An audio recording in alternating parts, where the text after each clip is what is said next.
So Steve, this is Broome. This is Broome, mate, a famous pearling town in the northwest, and it's been a pearling town for over 100 years, and it still is today, but that's not what we're here for. So we're here for the fishing? We're here for the fishing, mate. How about the trees? That tells us we're at the gateway to the Kimberley. That's called a boab tree. Yep. And they are the most amazing tree you'll ever see. Absolutely. So the trees are amazing. Are the fish amazing? The fish are unbelievable. A friend of mine, Chris, runs a charter up here. He's going to take us out looking for mackerel tuna, which they're going to blow you away, mate. So on the fly rod's going to be good? Well, on the fly rod, I don't know how you're going to go. But look, you can try the fly. I'm going to go with the spinning gear, I think. I haven't got the guts to put the fly rod in after these things. I'll try anything once. All right, mate. Let's go. Let's go get some fish. Okay.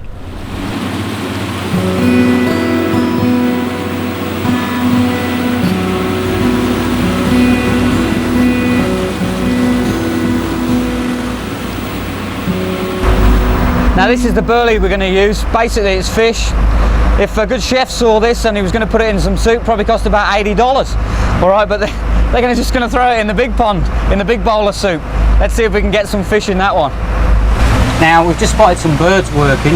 Now the only birds I've ever seen working are in bars in England, but they work quite a lot on the ocean over here.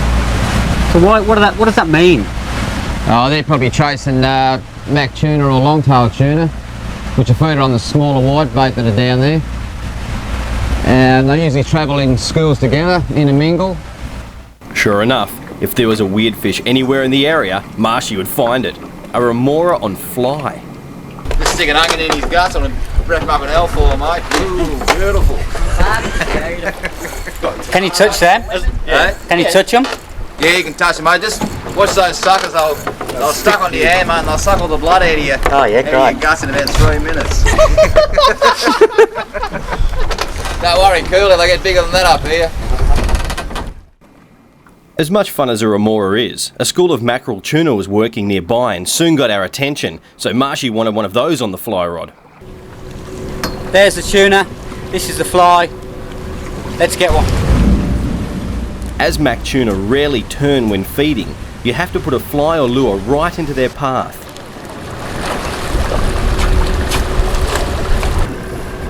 This goes, it's going to go off. It's going to be like tying it onto the back of your car. It's on! Oh yeah, Marshy. Alright.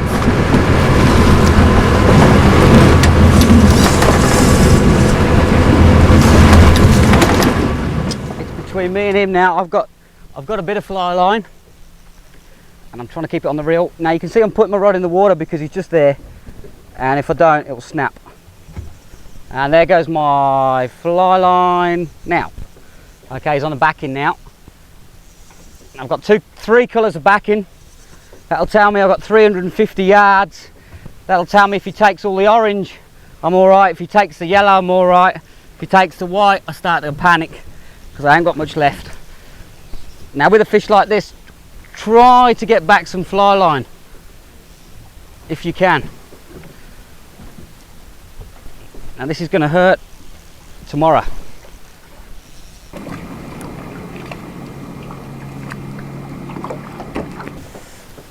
Now this is when you hope that you've done all the preparation and all your knots are good, especially on the backing, because when you've got $150 worth of fly line in the water and just a bit of string holding the back of it, it gets a bit worrying.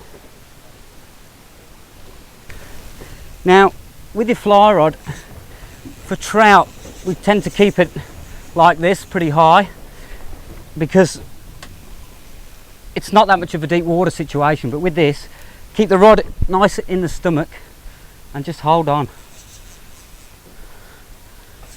because he wants more of the orange stuff. Okay. Oh, this is just amazing. It's so heavy. It really is. This would be the biggest fish I've caught on fly, for sure.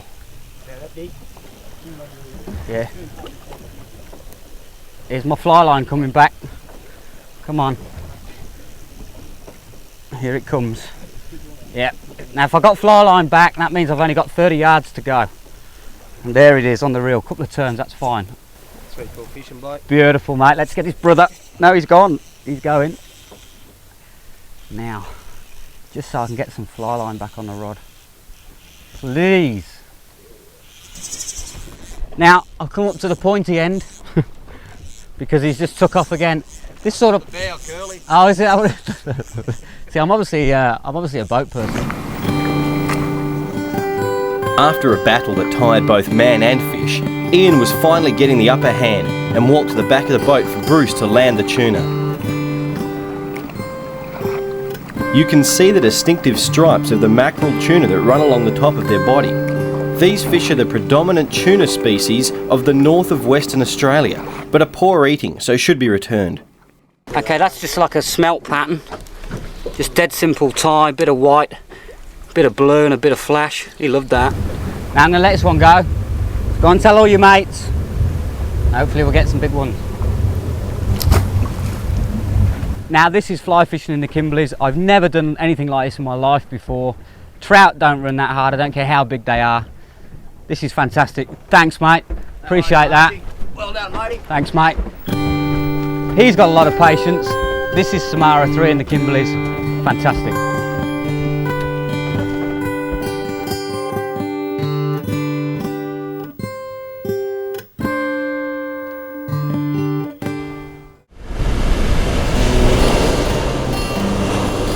Tailor are a magnificent fish, and the beaches of Mandurah south of Perth have schools running almost 12 months of the year.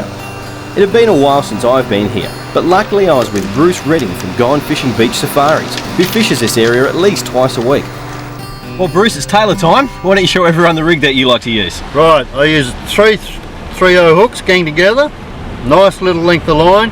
The trace slightly heavier than your main line because we catch and tailor here. They've got big teeth. And they'll bite you off, right? They bite it off really quick. And I run a semi-running sinker. Only short line, just gives you that better feel when they first touch it. Because your sinker's going to be buried in the sand, and so you just want that little bit of play there to strike and set the hooks when the fish bites, yeah? That's right, Steve, yeah. That'll bury, but you're still nice and free to move. Well, that's an excellent idea. Alright, why don't you show everyone how you bait a muley up? No problem. It's quite easy. All you do is you lay your muley across your 4 fingers, just lay your hooks so like so. You can see where your 3 hooks are going to go. Your start point, just get your muley straight in, straight through. Go to your next hook, straight through. And then the last hook comes up into the gill area, the eye, or in the beak of the fish. Alright mate, let's do it. The sea breeze was just starting to waft in, and although it was only 2 in the afternoon, that usually signals the start of the tailor bite, which can last until dark. You only need to cast just past the breakers most days to find the fish.